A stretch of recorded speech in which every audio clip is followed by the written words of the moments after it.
ASUS router ping test failed. DNS configuration guide. Step 1. Access your router's web interface. Open a web browser on a device connected to your ASUS router and type in your router's IP address. Log in using your administrator username and password. Step 2. Navigate to WAN settings. Once logged in, look for the WAN or Wide Area Network settings in the left-hand menu, usually under the Advanced Settings section. Click on it to access your internet connection configuration. Step 3. Configure DNS server settings. In the WAN settings, find the DNS server section.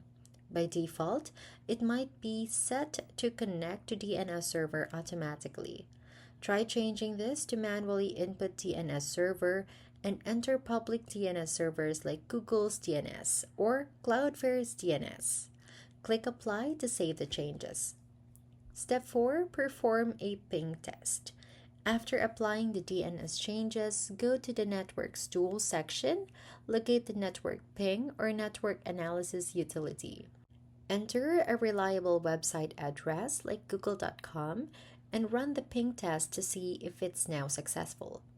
Step 5. Reboot your router and test again. If the ping test still fails after changing DNS, or if you want to ensure that settings are fully applied, it's a good idea to reboot your router. You can usually do this from within the web interface. After the router restarts, perform the ping test one more time.